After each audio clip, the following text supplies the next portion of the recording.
Hi, everyone. Welcome to today's WorkRise event about improving labor standards for the human services workforce. We're so excited to have all of you here today. I want to introduce myself. I'm Megan Tackney. I'm Director of Partnerships and Engagement for WorkRise. And before we start our event, we're going to run through some housekeeping. So the first thing you want to remember is this event is being recorded, and we will post the slides after. We have live transcripts available. We have speakers' biographies available in the link in the chat that you probably just saw. And all participants are currently muted. If you have any questions, you can type them into the chat in the Q&A box at the same time. We are gathered here today to talk about the human services workforce. The human services workforce holds up our country's social safety net and advances individuals' economic security. However, human services workers often face low pay, high stress, and limited recognition, making these jobs hard to fill around the country, with real consequences for human services workers and their systems. Today, we're going to learn about a local study looking at wage equity for human services workers. We're going to look at trends across the country, and we're going to hear from a local level leader managing a massive social service system. With that, I want to introduce our speakers today to join us here on screen. Wait for folks to come. Hello. We'll start with Tracy Wareing-Evans. She's the president of the American Public Human Services Association. Terri P. She is the secretary of the Department of Children and Family Services in Louisiana.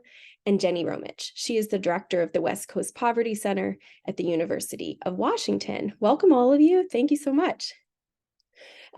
Tracy, we're going to start with you. I'd love to hear about this challenge as you look across the country, how prevalent it is, and if there are patterns you're seeing. Thanks, Megan. It's great to be with you all. And I just want to start by appreciating WorkRise providing this forum. It's a really important topic, near and dear to many leaders across the country who have responsibility for not just public systems, but as Jenny will speak to in some of the work that she did, really being delivered at community level. And it's a population of workers that I think has often been overlooked when we think about what do we really need to expand opportunity and economic mobility for all workers. So while we're going to focus in on the human services sector, I think it's incredibly important to understand that the human services workforce is a foundation of building a more equitable and resilient labor market. The people who work in human services, they're the very wraparound supports we tend to come back to and say, these are essential for low-wage workers to have access to bridge supports like nutrition programs and childcare subsidies in healthcare. And I could go on with the list. And there tends to be, an assumption that the community-based staff and the public sector staff are just going to be there to deliver those programs.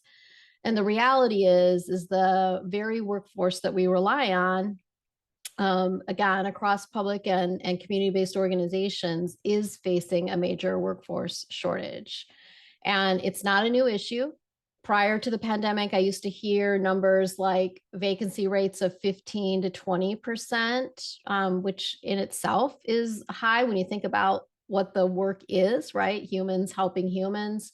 And then those numbers have climbed steadily through the pandemic. And, I hear 35, 40%, sometimes more than 50% vacancies, which are really hard to even wrap your head around. What does that look like in terms of service deliveries? And it's literally the most common answer. If I were to ask leaders across the country, what is it that keeps you up at night?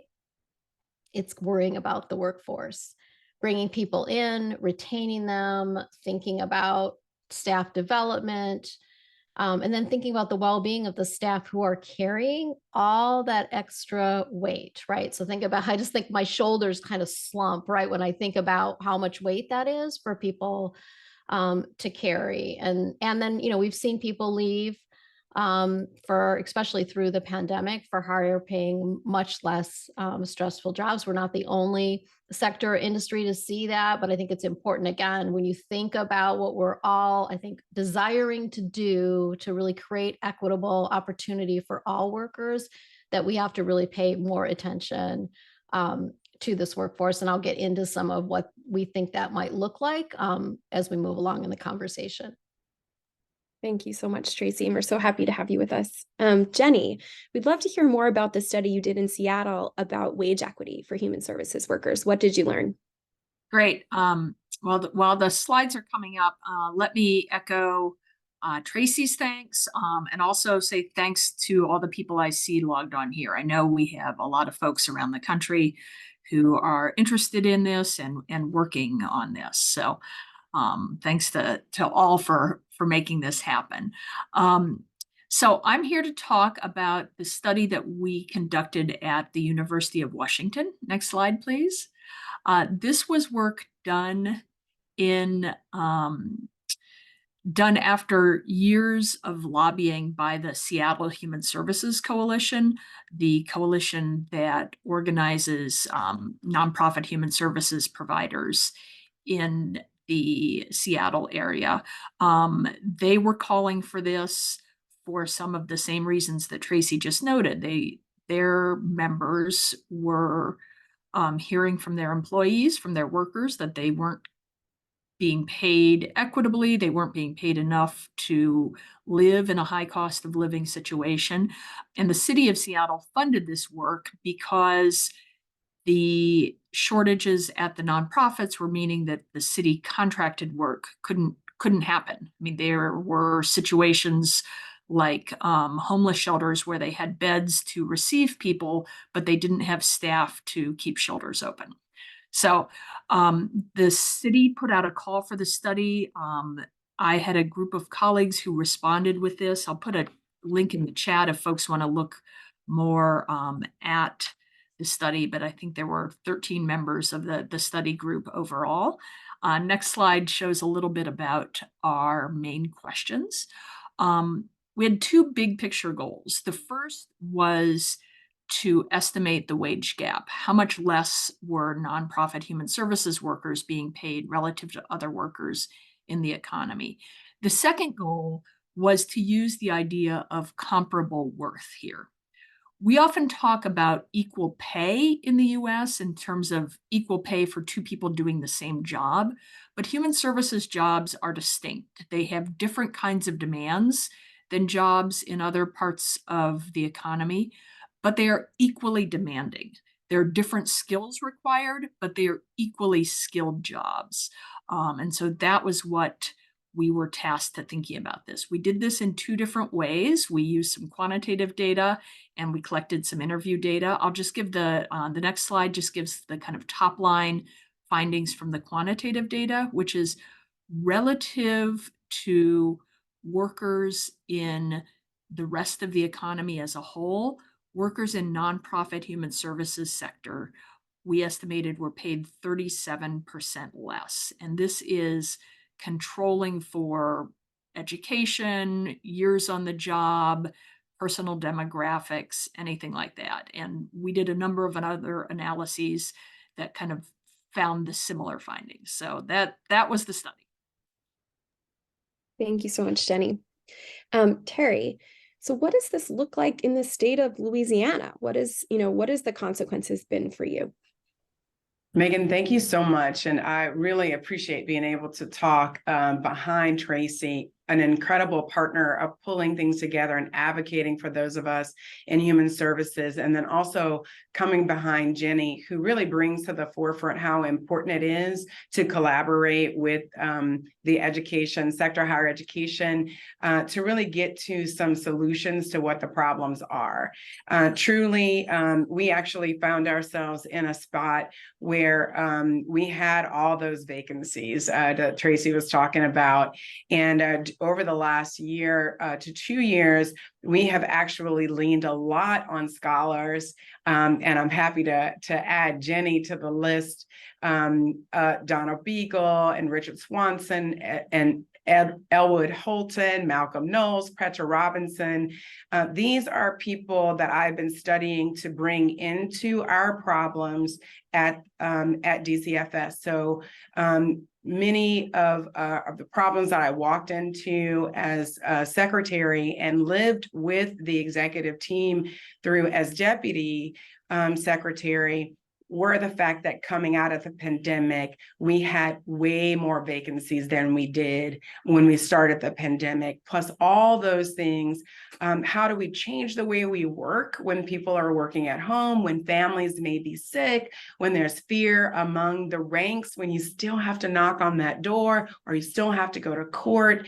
And no matter what, we're still usually seeing people on one of the worst days of their lives. And when you put all that together, it's just a really difficult spot for staff. And so as I testify, I usually talk about the DCFS staff in Louisiana as the most courageous staff. We are the ones that are basically first responders without a badge and without a vest, right? And so this piece of work that Jenny talked about illustrates one piece of research that was needed for us. And Tracy illustrates the collaboration that we needed. For us, we had such large vacancies that one of the main things I had to do, Megan, when walking into this job is to really make sure that we continued along the hiring path. And so not only did we do that in a new way by having hiring fairs as opposed to job fairs, right? Which required a new thinking, so systems level thinking. What are we looking for? How does it normally take us like 8 to 10 weeks to hire somebody? How can we do that in 2 to 3 weeks? How can we really reimagine what we need, who we need, and then get as many people on board as possible? And so now we're looking at a 6.8% vacancy rate, which is a lot more attainable. That means we've hired hundreds of people over that time.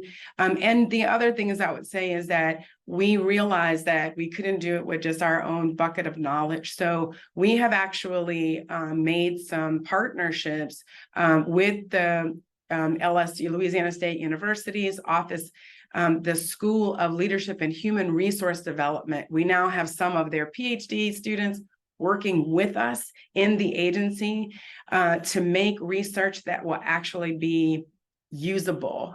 So we're taking theory and putting it into practice, and we're helping to build DCFS to recruit, to train differently, to listen differently, and implementing new strategies. That's a perfect transition, Terri. Thank you.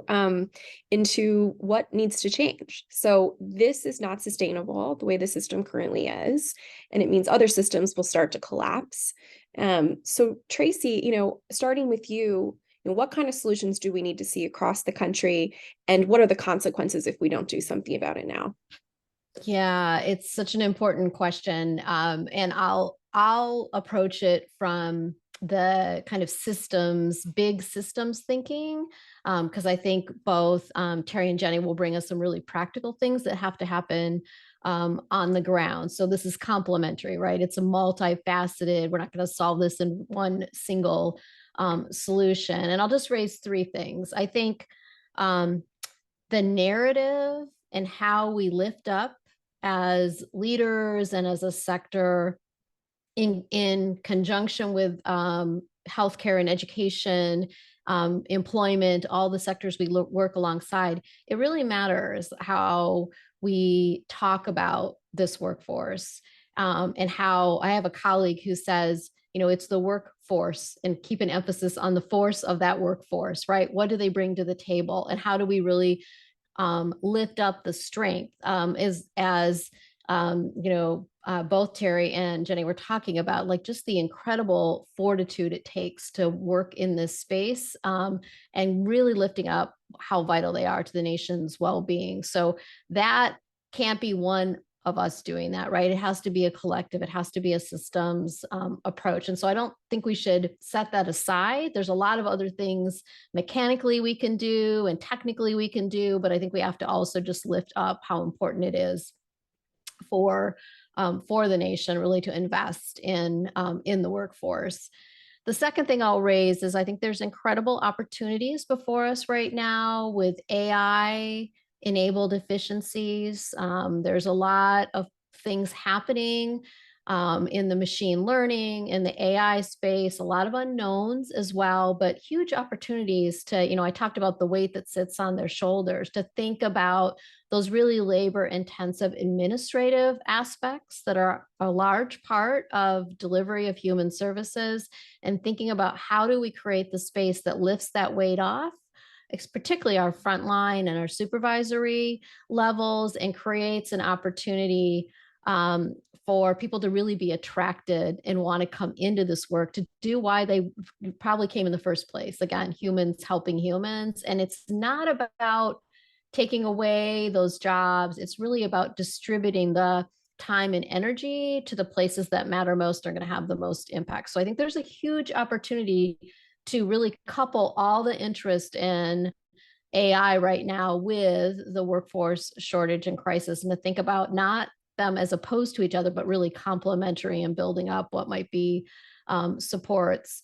And then I'll leave, the last one is really thinking about federal investments. And I think our partners at the federal level have a real opportunity to make a difference here, because we know a lot of what comes, like it shows up in Jenny's report, like this is systemic, right? You don't get to that kind of wage gap unless it's been built into where we make investments, how we make investments.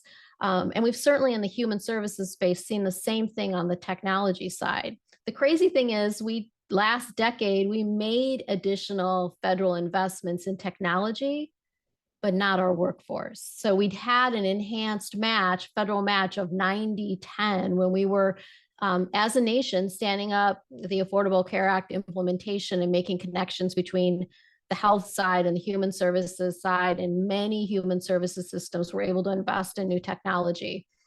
And we didn't make that same federal match available for the workforce. So that's just one idea. I know that the collective thinking could lead to others, but I imagine, what if over a period of time, it doesn't have to be forever, but there was a 90% federal investment to every $10 that the states contribute? Could you really begin to close and invest in the workforce?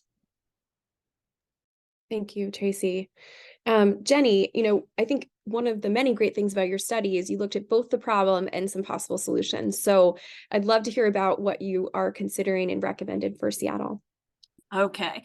I think I can be a little more pointed than Tracy was. We need larger budgets for human services work. I mean, there are possible ways to gain some efficiencies, but the level of wage gaps between what human services workers make and what people in other parts of the economy make are substantial. They're not going to be overcome with anything other than larger funding amounts. And I'll give an example on one of the things we're calling for public officials, people who make and pass budgets, to think about. We ask them to think about the ways that their public contracting systems bake in wage discrimination, bake in discrimination against women, against people of color, against people who do caregiving work. As part of our work, we interviewed people in human services jobs and people in non-human services jobs to understand kind of the skills and the activities and the effort involved in their work. And we paired some of those jobs. And one of the jobs we paired was a human services program director versus a construction manager in a for-profit company. And they had similar knowledge they had to use. Their jobs were both really demanding, fast-paced, important. If things went wrong, things could go wrong and hurt people. And the person in the construction industry was earning, with other compensation, basically twice as much as the nonprofit human services worker.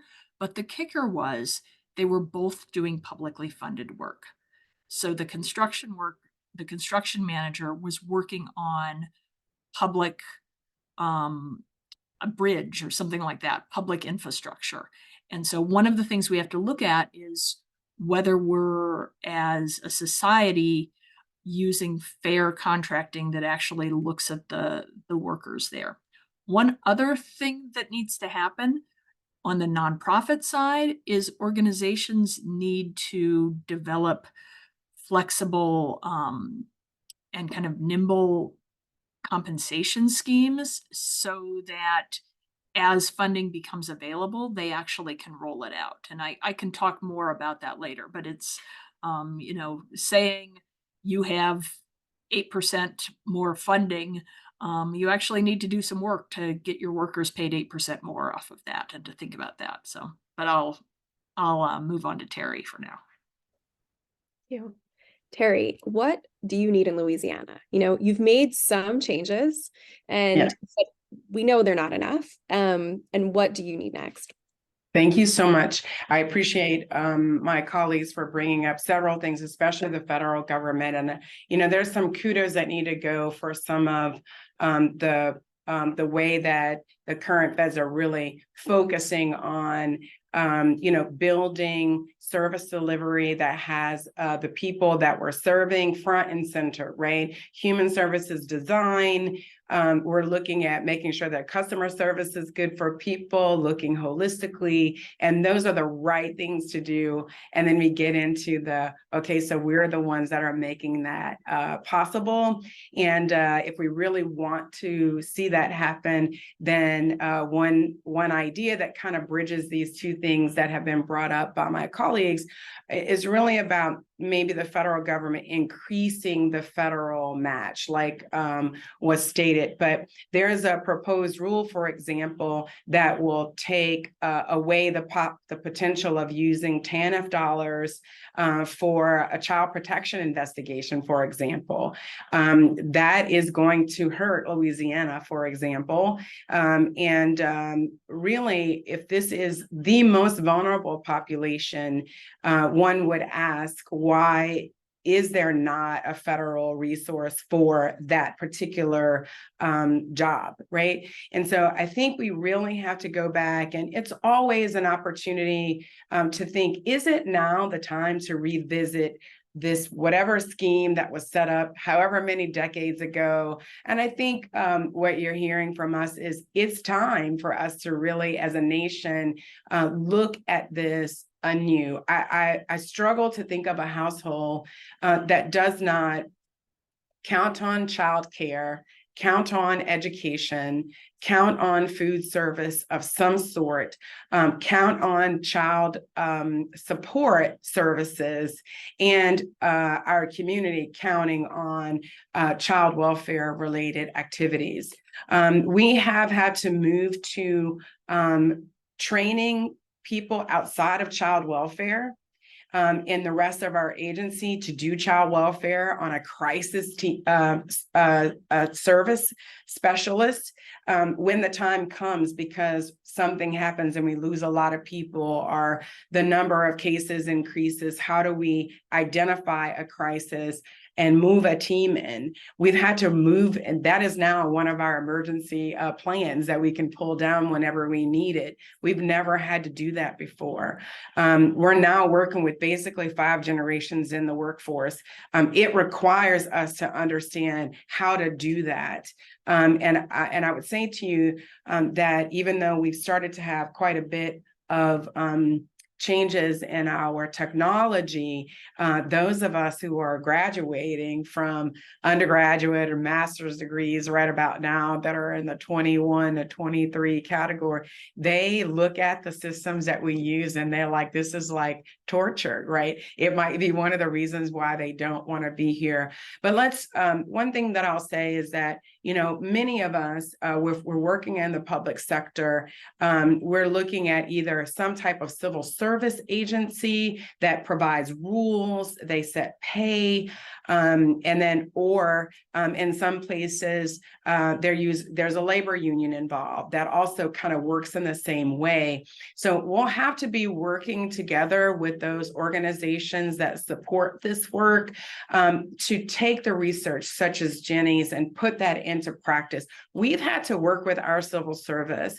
Luckily, that commission has been very aware of our problems, and they've used some of these, what Jenny might call these temporary, opportunities to increase pay here or there. Basically, though, over the year or so of using these temporary pay mechanisms, we really have shown there's made the case that in addition to Jenny's work, for example, that the pay needs to increase overall, and that we need to look at this very differently. We also had to open up an employee program for well-being. We didn't have that really. And so now when people are calling, they're needing, assistance, we're normalizing well-being in a way that we didn't before. I have called the number right to the EAP, and I've shared that with staff. Let's normalize wellness and well-being. One other thing that we did, we had to call in some contract workers. They've taken up that night shift and that weekend shift in one or two areas to show what happens. And guess what happened at Thanksgiving? Those workers in child welfare in Baton Rouge, they didn't work on Thanksgiving. They didn't work on the weekends. And this type of well-being and wellness approach, everybody that works in human services, they deserve the time off. They deserve to be able to get off when their schedule says that they should be off. Thank you. Thank you so much, Terri. We're going to move. We want to use this time to also answer questions and have an open discussion. So I encourage people to start to drop questions into the chat. We already have a few, so we're going to start with what's here. And for our speakers, some I'll direct and some questions could be for everyone. Terri, thinking about what you just said, and this question starts for you, Jenny, but very much related to Terry's remarks about all the different arrangements that we need to make sure they're human services workers. So Jenny, the question was, in your study, how did you define who the human services workers were, right? Because when we look across the country, sometimes it's contracted CBOs, sometimes it's contracted workers, sometimes they're directly county, city, or state employees. So in your study, what was it? And for others, I don't know if those distinctions make a big difference. And I think in many places it does. So Jenny, starting with your specific study. Sure. So that was a good question. We were tasked specifically with looking at human services workers who work in nonprofits.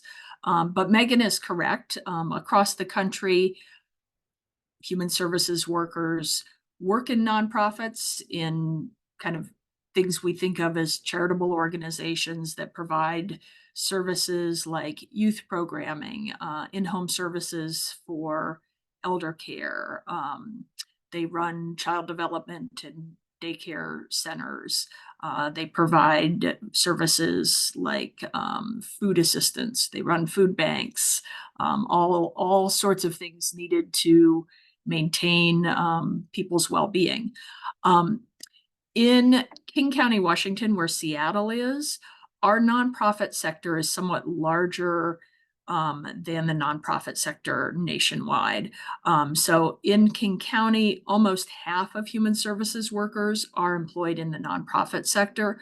Nationwide, it's somewhere between a third and 40%. I think it's 37% nationwide. And then the other thing to think about is there are a number of for-profit companies that operate here. About 4 in 10 human services workers work for a for-profit company, whether that's a childcare company, home health care companies, and so on. And fair wages for people in those settings are also important. I think the different institutional arrangements here do matter. workers in the public sector are more likely to be unionized, and Terri referenced that. Unionization means higher wages in most cases. What we found in our data was there was a human services penalty. So human services workers were paid about 30% less than workers in the rest of the economy, but there was a larger penalty for workers working in nonprofits. And I think some of that is the history of the profession. Some of that is the low level of unionization. Yeah, and it probably varies by places, but yeah, excellent question. And I can move to the next question, Terri and Tracy, unless you have anything to add there. Terri, Megan, can I just jump? I just want to amplify, really appreciate Jenny's kind of scope of thinking about who's in the human services workforce and where it matters, and the difference between community-based organizations or nonprofit, public sector. And public sector happens at multiple levels too, right? County systems, state systems, and there's divisions there.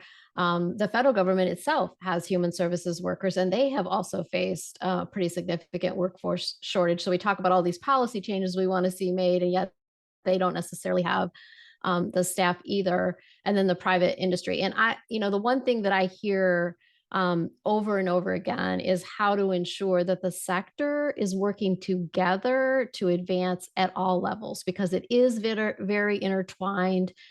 Delivery of human services happens through multiple avenues, and getting that base, particularly that largest disparity at the community-based level, is really important, which goes back to the comments around how can we infuse additional resources in ways that don't just go to one sector but flow all the way to the community-based organizations. And so I think it's important to keep that at the forefront, that we won't make the policy changes, or we might create unintentionally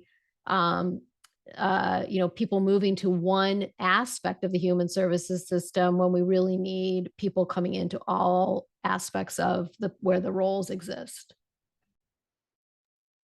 Yeah, and I think that's a really important point to a next question we got posed, which was, will and how do all the nonprofit workers and the human services workers and the government workers come together to lobby for the change? Where is the power that human services workers can hold together to make a difference? So we've brought up here, in some cases they belong to unions, but in some cases they don't and can't belong to unions.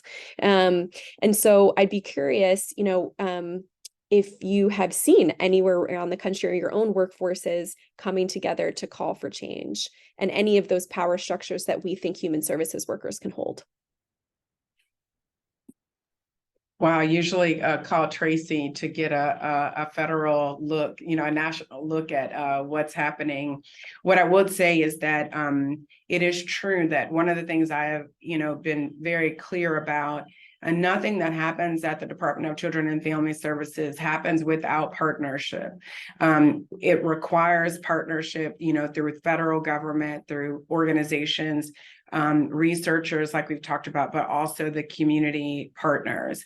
So I think such could really become available to us as we continue to figure out how to work together with those clients. What's true is that we really don't have, without implementing some new things, a clear service delivery system that shows us that this family I'm helping is also being helped by that community, is also being helped by another agency. And even though, like within government, there's been quite the push to kind of share data and those kinds of things, I think it's going to be important for us to really see completely how our community, our neighbors in our area are really using all these different resources in order to make it. And I think if we do that, we can have a more seamless approach to recognizing that, if this person is working at the local United Way or they're working at DCFS, they're being helped by both of them. And it's helpful for us to have, competencies that are clear. Kind of moving into, maybe someone else has something else to add to that. I don't the short answer is that I've not seen that where the workers are coming together to say, hey, bring us all up. However, what I will say is that what I've come to realize recently is that the staff can really be, we had a period of time where our DCFS staff mentioned they were really down, right? There was so much negative press that was going on that they didn't want to, wear their DCFS shirt to the grocery store, right? It was a lot. You're like, already the work is difficult, but then the media is, saying all these other things that may not be 100% the whole story of what's happening. And it puts people in a space where they don't feel proud of their work. That should never be the case. We should always be lifting up one another, and we should be lifting up the people that are brave enough to step into this space. And so I think some recent work that we've been doing to begin with, the why, let's go back to our why, but then also very important, we started looking at our poverty competencies. It really has allowed us to look at how we're serving, who we're serving, what's actually going on to the people that we're serving. And once we realize what they're going through, it almost kind of moves you into the space of, I'm going to be my best self and do my best, even though I know I'm getting paid less. And so I do think it's important for us to get to a space of recognizing that there are other things we must do. And while we're working on this piece about pay, we've got to work it now without the pay being increased, without the federal government increasing its federal share and the budgets being increased. And that's what we've been dealing with. We got support, but we opened up, a new way of people understanding belonging. How do I say, like, I'm not okay? Let's introduce the employee assistance program. And you know what? Let's normalize it, but let's let it have some other pieces, and not just like, hey, I'm not doing okay at work today, but it also has some coaching, like for your career, right? And it reaches to your family members and not just you. Let's normalize it. Let's talk about what belonging is. Let's make sure that everybody is involved in that conversation. So I think what we're looking at right now over time is various ways that we use research, evidence, and programs that people like Dare to Lead. Everybody knows who Brene Brown is now. So we brought that to the staff and said, hey, let's talk about courage. Let's talk about, being open and vulnerable and how that fits. And then how that fits with the EAP, right? And so all those things together, let's have a new focus on who we're serving, how we're serving, and seeing that we can serve people better. I didn't realize I had a bias, that way. And so working on the inner pieces of people to love their work and to not pay attention to the naysayers in that area, and to downshift into a space of, that's right, I'm doing this work because I love it and I'm gonna get better at it. And while we're working on these other things, right? So I do think we have to really touch the workforce in multiple ways to get them to see that they are important to us. They are important to the fabric of the state, of the nation. And while we're working on these other things, they can have a pride in what they do. They can know that they're believed in, and it will matter. It matters to the staff.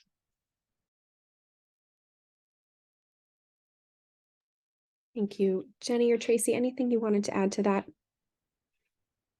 Oh, I've got things to say. Oh, tell us, Jenny. First of all, I have a lot of respect for Terri, the supervisors and managers in her organization, and all the executive directors in the human services nonprofits who we worked with, because they have to be doing this both and work. They have to be motivating their teams, providing the best possible workplace, most supportive possible workplace under the current system that's unfair. And they have to be going out and saying that it's unfair. I saw a question in here about rephrasing and changing narratives. And I will offer just one of the things that we tried to do on this project. And this was pushed very much by the Human Services Coalition, we tried to stop talking about what people earned, because that sounds like it's what you deserve. We started talking about what people are paid, because it's very clear that when you talk about what somebody is paid, then there are decisions that go into that. I agree that there are a lot of people who go into human services because they love the work, they feel intrinsically motivated, they want to help people. You know what else? There are people who go into professional sports, who love the work, who are intrinsically motivated. And if you look at the Seattle Human Services Coalition payroll versus the Seattle Seahawks payroll, you will see a difference. One group is paid more than the other group is paid. And that's an extreme example, but you don't get what you earn. You get what you bargain for, you fight for, and you get what people will get away with paying you. And I think that recognizing the structures that set up who gets paid what and how is really important here. So maybe to stay on that theme, there was a few questions in here about the way that funding and pay is set up for human services workers, and that, both when we have a contracting system, we incentivize people to offer a bid at the lowest amount.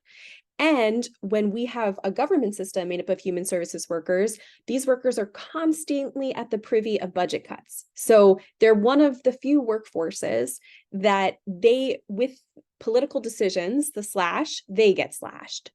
And so, and we think of the many different ways that we can say that these workers deserve to get paid more. One creative comment here that I'd be curious, in addition to any other ones that you'd want to put forward, was making the argument that a downstream investment in the human services workforce is an upstream result. And that's true for our economic security systems, our workforce systems, and a ton of government spending, that if we actually invested in workers and families in the beginning, we wouldn't be spending so much money at the end. So I'd be curious, what you think of that, or if there are other sort of solutions that we need to take to change the funding structure for human services workers. Yeah, Megan, I'll chime in. I think when I say like it's multifaceted, when we think about how we're going to impact the workforce, there are those bigger structural and systemic plays that have to be part of it, and they're not going to happen overnight, right? So this is a little bit of what can we do now? How do we make that happen? But how do we think about this bigger play and how it will actually end up? And what actually happens in human services is leaders at all levels. And I think people who work in human services are leaders in many different ways, right? No matter what their specific role is. The way they show up to this work, again, is almost always about why am I doing this work and how am I having an impact in the community? So when it comes to things like, how are we going to collectively come together and advocate for more resources and pay for us?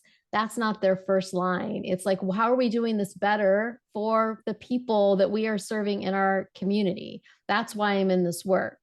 And I think the more space that you can create for people to feel like they're making a difference and create that sense of, I have personal agency and it's making a difference, that helps to create some of these bigger picture impacts that we're trying to have, including being able to give more pay, right? Which is just one of the many things that matter to this particular workforce. So I do think the more we can incentivize understanding that investment in the workforce creates opportunities for us to do the more preventative and early intervention work, for people to work, whether they're social workers or in the very important role of making determinations about whether someone is, able to access a particular service. Like eligibility determinations are incredibly important, but they often get kind of put to the side, and they're the first thing that people want to cut sometimes. When in fact, that is an economic support that is a preventative support for people coming into the deeper ends of the system. And it ends up, it can create efficiencies and savings, right, that many policymakers would be looking for. So these are big platitudes, easy for me to say, harder for us to do. But I think that's the way that I hear leaders across the nation wanting to row in that direction. And I'll just come back to the community-based organizations and the public sector. I think there's been a lot of focus over the last 5 to 10 years about what partnership looks like, including that contracting role and how to change it. And again, moving big systems takes time, but people are really truly like, it's not that you're fighting against the idea that you need to change it. I think as a whole, people really recognize that. It's now a matter of how do we kind of create the mechanisms to allow that change to have broader spread and scale, not just, you know, the one-off. I can name several different examples of what people have done, but they're a one-off situation in a community. They haven't had the spread and scale that I think folks are looking for as I'm looking through the questions here.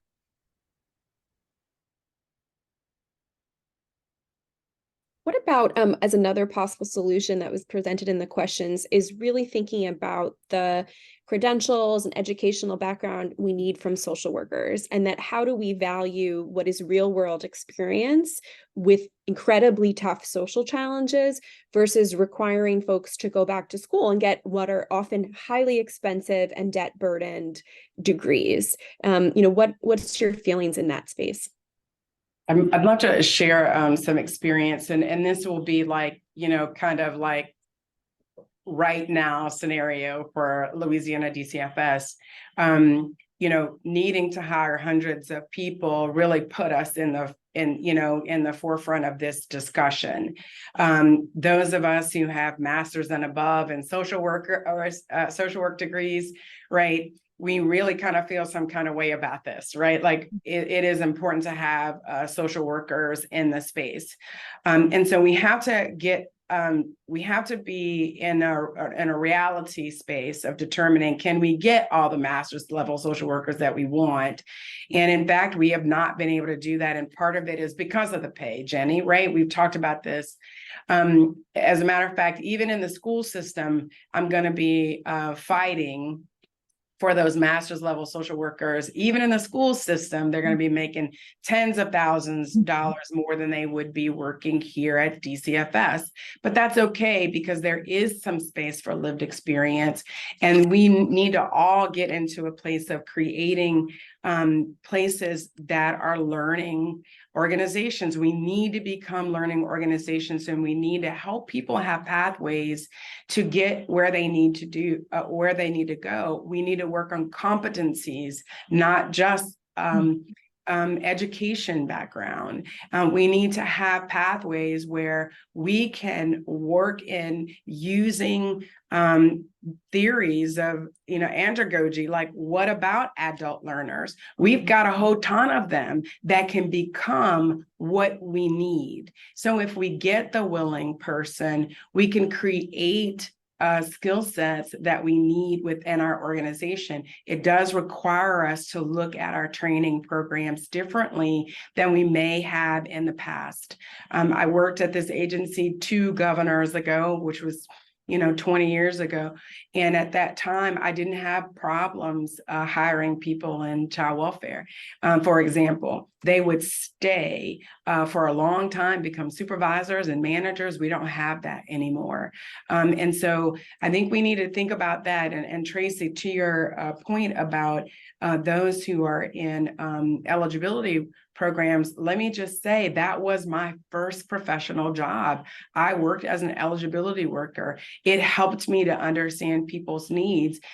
For a long time, we've been talking about a service delivery model that is a no wrong door. If someone walks into my door, proverbially, in eligibility, how come I cannot also stabilize them throughout? This is also back to federal government financing and rules related to, what you're doing with that person, whether or not you can do that because of how your position is financed. So we need to be looking at that. I also want to bring up two other experiences that we had that may lend itself to some of the questions. Number one is the Social Security Administration came and talked to us at the beginning of this term, and they said, your workers in Louisiana for disability determinations are making less than DDS workers across the state. We request that you increase their pay. And we did. We were able to take that recommendation from the federal government to our civil service board and get that increase. Now, it was a little bit easier because that program is 100% federally funded. So when I took that to the civil service board, they said, okay, but also the feds gave me the money to do it. There's a lot to learn from there. Secondly, let's talk about what can philanthropy and foundations do. Wendy's Wonderful Kids came to us and said, hey, you've got a problem with placing older kids. We've got a program for that. We will come in and we will give you 90-10 funding. I might be wrong on the level, but the illustration is a lot of funding with a little bit of match for some specific positions. And guess what? The governor said, okay. And then we knew that that was going to step down over time. We have a lot to learn from that. Foundations can help us with some of these issues, but it also means that the federal government can learn from some of these same ways that we've done that and say, hey, we need to increase wages, and we can take, some steps toward that. So just a couple of things that I was noticing what was going on in the Q&A. Yeah, I would caution against drawing a false dichotomy between people with lived experience and people with formal credentials. I teach in a school of social work, and I teach a lot of people who come to that work because of their own life experiences. Not everybody, but there are a lot of people who have come after substance use on their own or in their family, or they've been in situations where they've experienced interpersonal violence, or they've lived in deep poverty. The cost of a degree can be prohibitive. Having funded training programs is one way that can really help people do the work they want to do with the formal credentials that they want. So we have programs at the University of Washington where you can get an MSW if you go into public child welfare, or if you go into community-based behavioral health, you end up not paying tuition. So your degree paid for. And I would love to see expansions of that. Those kind of services or those kind of programs, they're not perfect. In the case of Washington, our behavioral health workforce training initiative was funded with a large contribution from philanthropy. I saw that was another question in there. That's a way to make a downstream effort with a more modest investment where you're investing directly into the workforce. I agree with that, Jenny. Making those pathways for those with lived experience to do both. I currently in a PhD program myself, and I found myself in classes with 23-year-olds who have never been in a workplace before. And so there's definitely that space. And I think that's where really well thought out training programs and education programs will allow those with more education and those with more experience to really make each other better. And so I think transformative learning is important for us. Trying to look at how do we bring this theory into practice. And we've got some, formidable scholars that can help us do that. And I think that's, one of the reasons why one of the things I did was to set up an internship program for PhD students that are in the Leadership and Human Resource Development program at LSU. We have 4 of them working for us. Come do research on something that matters right now in a state agency with human services workers, but also using other programs like, let's get those what I would call kids now that are in their undergraduate program into a real internship at a human services and let them walk across the stage like some of their colleagues in accounting and other places with a job offer in their hand, because we've showed them how they can use their degrees immediately making an impact. So there are definitely several ways for us to create those pathways, like you talked about, Jenny, to get those who have the education, some experience before they hit the workforce altogether, and vice versa for those with lived experience to be treated with the expertise they have and put them on pathways to an education that will allow them to be even better. We have time just for one last question and then last 3 minutes. Another question that came through that I thought was interesting is, human services workers have to represent systems that our governments have set up that are often unfair, and policies that we know doesn't work for most families, and most families need more than what they're getting. So, how does a human services worker sort of sit with that? How do they ensure they do their job? That there's going to be times when they are working on programs that they may not agree with, their rules they know are unfair. And maybe this gets to also back to our conversation around mental health, as it's a lot, is Tracy talking about heavy shoulders for one person to bear, even though they're not the ones setting the rules. What do you guys think of that? I'll say the struggle is real. This is something that we talk about a lot in our social work curriculum. And I think there are a couple of things to keep in mind.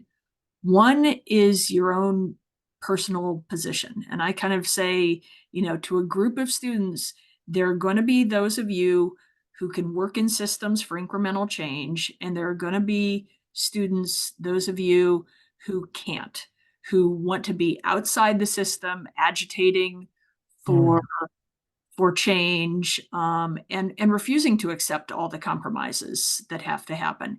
And I think the world is big enough for both, and it in fact needs both. When I always say, when the revolution comes, somebody's going to have to do payroll and give people raises. So you need people with administrative skills. You need people who can see change within system and make that change. And you need people agitating for massive change outside of systems. And kind of knowing your sweet spot and living into that, I think is a wonderful way to find yourself. Yeah, and Jenny, one of the things that we've been doing within the department is really opening up pathways for people to talk about those experiences, right? And to bring them to the forefront. Like, I had an opportunity for X or Y. I recently did some research, a little backyard research myself, talking with some of our employees who had taken the poverty training that I've been talking to you guys about, that Dr. Beagle created. And in that, one of the responses that I got, and a question, I researched it myself with the employees, right? And one person said, I was talking to this lady and I kept telling her, I understood. She said, you don't understand what I'm going through. She says, yes, ma'am, I understand. She said, after taking the poverty training, I realized I really didn't understand. And so now she has taken it upon herself to change the way that she approaches families in need. And so I'd like to say that sometimes people can just make changes, right? Based on what they control in the way that they do service delivery. And we have to make sure that we're making, for those of us who lead organizations, make pathways for people to come up with ideas, make the statement that, hey, I'm a little bit concerned about this, even though I'm still doing my job. in the way that is, but there's a space for me to come up with and let you know. I'm a little concerned. Tracy, any final thoughts? I'll just leave you with, this is not just a US issue. I have been spending some time with our counterparts in the European Union, and while they invest more clearly in their social services and human services workforce than we do, they're also struggling. And I just think it's good for us to think about what's happening outside the United States, what might we look to see what other solutions are out there that might be outside of our box, and just to be thinking more broadly than here in the US. Certainly. Thank you so much. Well, thank you, Tracy, Jenny, and Terri, and everyone here with us today.